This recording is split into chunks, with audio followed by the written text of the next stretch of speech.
By the way, Calvin Johnson will be a guest here on Big D Energy on Thursday at noon, right, Art? Noon is the time. So Calvin Johnson will join us here, NFL Network, doing the My Football Life on Calvin Johnson. So he'll be here to talk about that and other things as well. But speaking of Calvin, he was honored at halftime. Calvin was there. I mean, certainly very respectful by Calvin Johnson to make the appearance. I think we should go over the good part first, which is about 30 seconds long, and that's Calvin saying thank you to the fans. So let's play that right now, and then we'll get into the Sheila madness and everything. So, yeah, for those of you that missed it, Calvin did address the crowd. It's an honor to represent excellence, everything that the Hall of Fame stands for. It's an honor to represent Detroit. I love you guys, and it's an honor to represent the NFL and the Johnson name on my back.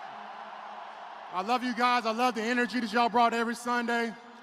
I miss you guys, and I look forward to great things in the future here in Detroit. So that was the good. that was the good, but it wasn't all good. No. And I'm sure a lot of you have seen the footage and everything like that. You got some to run to. This one's a really good angle because it's not only Calvin kind of telling the crowd to calm down, but it's all of the madness of the Lions fans just being like, we're not a fan of Sheila and the Ford. So here's that. Sheila Ford took the mic. Yeah. And this is what happened. So you could see him. This one doesn't have any sound, but you could see him try and tell them to calm down. Yeah, when she starts talking, it sucks. Look at him. He's like, stop, please. Calvin looks uncomfortable. He's saying please, he's got his hands together, and saying he turns please. around and he's like, calm down, please, come on. But the boos were just the boos. This one right here.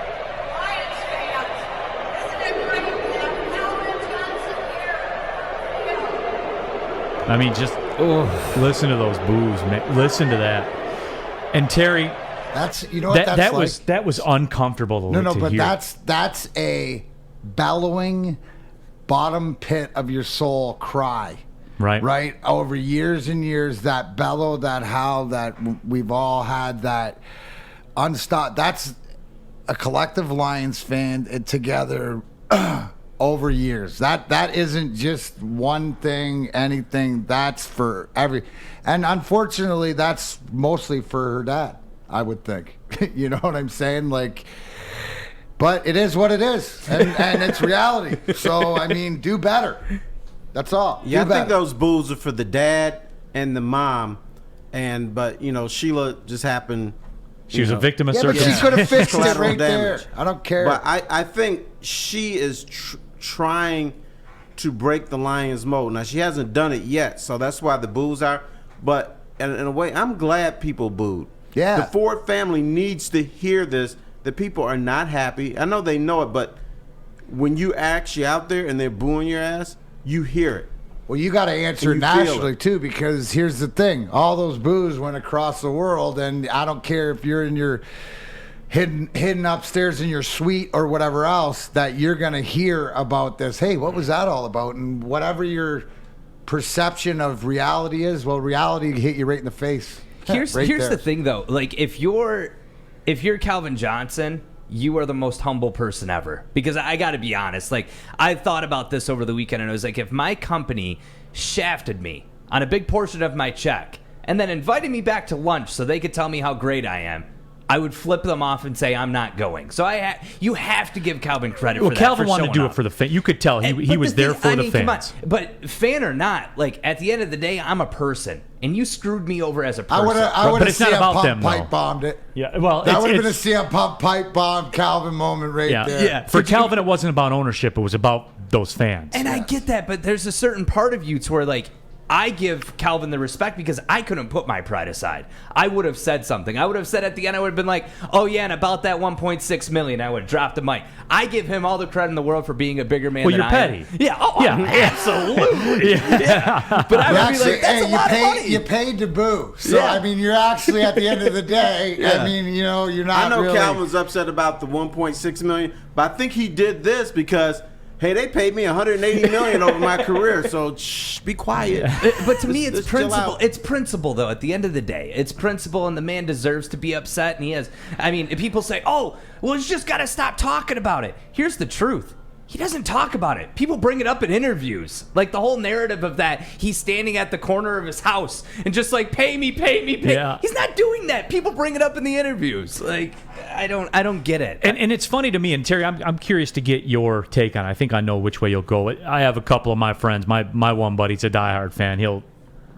He admits it. Like, he knows he's got the sickness and it's terminal. You know, he's going to have it. He's going to have it till he dies, and he knows that. You should do something to help. I can't though, Terry. I'm not a licensed physician. I don't have the treatments available. You can't smack him a couple times. I do. No, we've done all I that. got the treatment available. Yeah, yeah. We'll have him come see D-Mac. You send him over my way. I can help.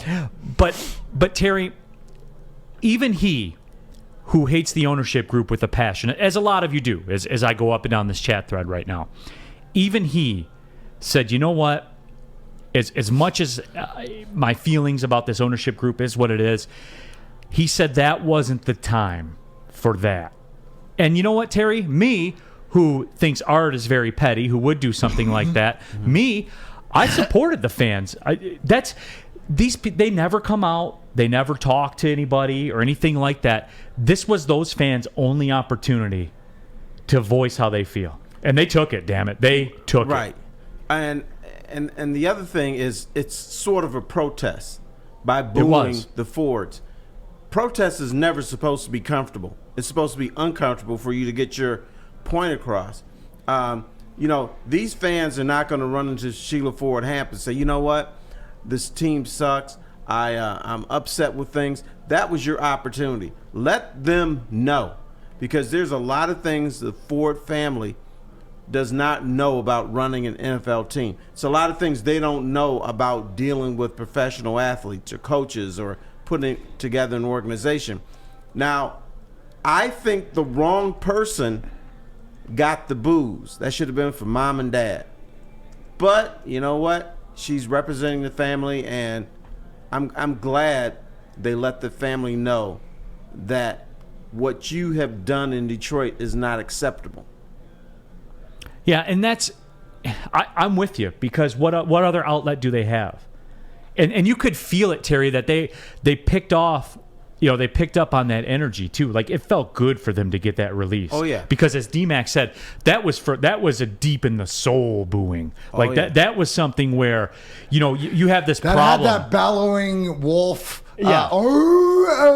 Like that, almost dying, but it's like you nailed it. When do fans ever have a chance? Never. Right, where Mr. Illich was out and about to some sort of make an appearance, and different things would be in and out, whether it's Tigers or Lions, but the Fords always hide. It seems like they're hiding behind, or they don't have a finger on the pulse. Maybe, Terry, I don't think it will give them, more, I don't know, what am I trying to say?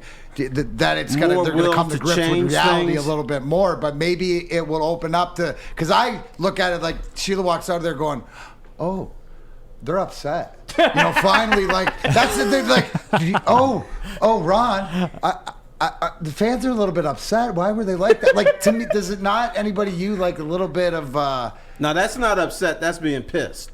No, I get it, but she takes it as, oh, they're upset. You know what I mean? Because it's like not respecting or taking anything that people have said, because you don't have the finger of the pulse. Sort of like, I guess, the hierarchy, whether it was in monarchies back in the day, the kings and the peasants, and that's how we feel here. But I feel like peasants. I feel like the last time we had boos like that was for Sue, and that was okay. But hearing that, and I think if you're any of the Fords, like, you should know by now that the fans aren't pleased with you, right, Terry? I mean, you should know by now, but you need to be reminded every weekend. If they had just said, "Oh, here's Sheila Ford Hamp," and everybody said, "Okay, that's cool," then that's sending a wrong message. You are upset with what's happened with this franchise. You've been upset for decades and decades and decades, and when you get the opportunity to let them know what's going on, you take advantage of that. I applaud those fans for booing yesterday. So do I. Yeah, I mean, again, it was like one of those things where and people out there that are married know about this, Terry. Like it's when you get in a fight over the way the dishes are in the dishwasher, and that's not really what the problem is. The problem is I played 9 extra holes of golf, last weekend when I was supposed to be home to help out or do something around the house. Right. The problem isn't the dish, how I put the dishes in the dishwasher. The problem goes back to those 9 holes of golf that I played before. And you know how those things just escalate, right? Like you're getting it out and it just escalates to a level that you can't control it anymore. That's what happened to those fans yesterday. So, again, even where I say Art is petty because he would have stood up there and addressed the money situation, I think that might be a little bit far. But I can't be mad at those fans, man. They never get that opportunity. They never get that opportunity. And that showed you how deep it was. Yeah, absolutely. And it should be. And now there are still some Kool-Aid drinkers who, no matter what, the Lions are right and everybody else is wrong. And we're getting some of that in the chat thread too. Like Nick says, they didn't shaft Calvin though. They held him to a contract. If they cut him for not performing, would he have to give the money back? And no, but at the same time, he went in the Hall of Fame. Who is it to? So Nick said that. Bob's Big Boy says ownership didn't screw Calvin over. He signed a contract and didn't fulfill it, so there's financial considerations. Boo his agent. But see, that again goes back to where every other player that's of this stature, nobody was held to that. That's something what only the Lions would do.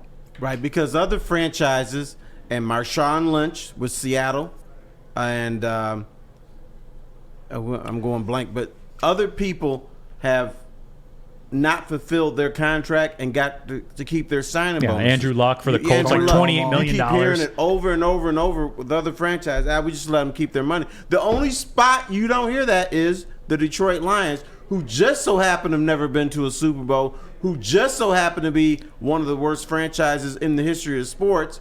And there's going to be a situation down the road, I'm telling you, there's going to be a guy that might be looking at the Lions and another franchise, and they're going to think about, look what they did to Barry Sanders, or look what they did to Calvin Johnson. I'm not going there. And according to Spotrac, estimated cap space for the Detroit Lions this year, $5.747 million. Hey, so if you're write a the Hall check. of Famer, come to Detroit. We'll make you retire. Yeah, so write the check. Again, I know that's an old bit. I know that we've been talking about that forever, but